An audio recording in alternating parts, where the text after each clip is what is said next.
ఉక్రెయిన్పై దురాక్రమణకు పాల్పడుతున్న రష్యాను అడ్డుకునేందుకు పాశ్చాత్య దేశాలు ఆంక్షలు విధిస్తున్నా పుతిన్ వెనక్కి తగ్గడం లేదు.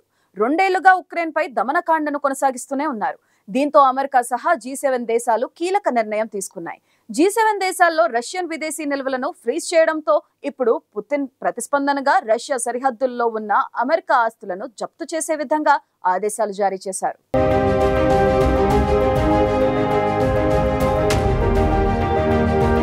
2022 ఫిబ్రవరిలో మొదలైన రష్యా ఉక్రెయిన్ యుద్ధం భీకరంగా సాగుతోంది. ఉక్రెయిన్ నగరాలను స్వాధీనం చేసుకునేందుకు పుతిన్ సేనలు తీవ్రంగా ప్రయత్నిస్తున్నాయి. అయితే రష్యా దాడులను ఉక్రెయిన్ సైతం అంతే స్థాయిలో ఎదుర్కొంటోంది. అంతేకాక మాస్కోలోనూ ఉక్రెయిన్ సేనలు దాడులు చేయిస్తున్నాయి. మరోవైపు పాశ్చాత్య దేశాలు యుద్ధంలో నేరుగా పాల్గొనకుండా ఉక్రెయిన్కు మద్దతుగా నిలుస్తూ రష్యా చేస్తున్న దాడులను తిప్పికొడుతున్నాయి. అంతేకాక ఇక అగ్రరాజ్యం అమెరికా రష్యాపై ఆంక్షలు విధించి పశ్చిమ దేశాల ఆస్తులు, విదేశీ నిల్వలను ఫ్రీజ్ చేసింది. ఈ మనీని యుద్ధంలో ఉక్రెయిన్కు సాయం చేసేందుకు ఉపయోగిస్తోంది. దీంతో పాశ్చాత్య దేశాలపై రష్యా రగిలిపోతోంది. తమ విదేశీ నిల్వలను స్తంభించడంతో రష్యా సైతం ఇప్పుడు ప్రతీకారం తీర్చుకునేందుకు సిద్ధమైంది. రష్యాలో ఉన్న అమెరికా ఆస్తులను సీజ్ చేయాలని పుతిన్ ఆదేశాలు జారీ చేశారు.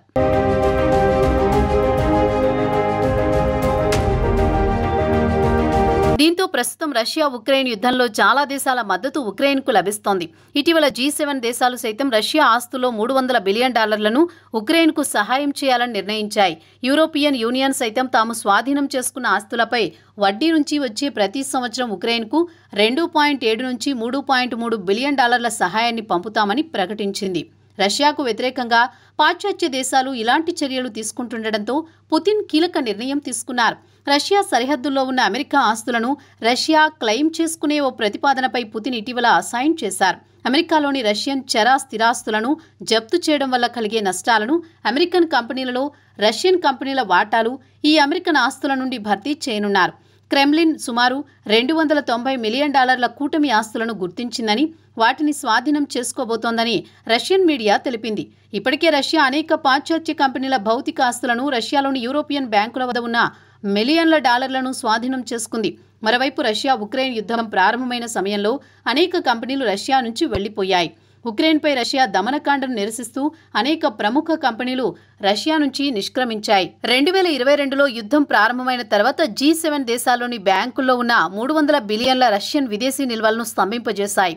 అయితే ఇందులో ఎక్కువ శాతం యూరప్ బ్యాంకుల్లోనే ఉన్నాయి.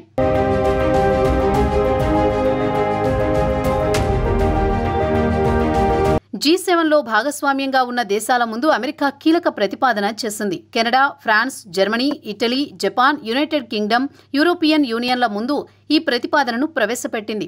ఉక్రెయిన్కు సహాయం అందించేందుకు రష్యా ఆస్తులో $50 బిలియన్ ఉపయోగించాలని అమెరికా నిర్ణయించింది. ఇప్పటికే ఈ ప్రతిపాదనను అమెరికన్ కాంగ్రెస్ ఆమోదించగా గత వారమే అమెరికా అధ్యక్షుడు జో బైడెన్ ఈ చట్టంపై సంతకం చేశారు. దీంతో అమెరికాలో ఉన్న రష్యా ఆస్తులను జప్తు చేసి ఉక్రెయిన్కు సహాయం చేయనున్నారు. అమెరికా బ్యాంకింగ్ వ్యవస్థలో రష్యా సెంట్రల్ బ్యాంక్ ఆస్తుల్లో $5 బిలియన్ అమెరికన్ టాస్క్ ఫోర్స్ గుర్తించింది. ఇప్పుడు ఈ ఆస్తులను జప్తు చేసి ఉక్రెయిన్కు సహాయం చేయనున్నారు.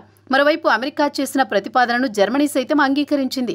జర్మనీలో ఉన్న రష్యా ఆస్తులను జప్తు చేయాలని నిర్ణయించింది. మరోవైపు అమెరికా తమ ఆస్తులను జప్తు చేయడంపై రష్యా తీవ్రంగా స్పందించింది. అమెరికా ఇలాంటి చర్యలకు పూనుకుంటే అది పాశ్చాత్య దేశాల ఆర్థిక వ్యవస్థపై ప్రభావం చూపిస్తుందని, తాము కూడా ప్రతిస్పందిస్తామని తెలిపింది. పశ్చిమ దేశాల్లో స్తంభించిన రష్యా ఆస్తులను స్వాధీనం చేసుకుంటే తాము చట్టపరమైన చర్యలు తీసుకుంటామని హెచ్చరించింది.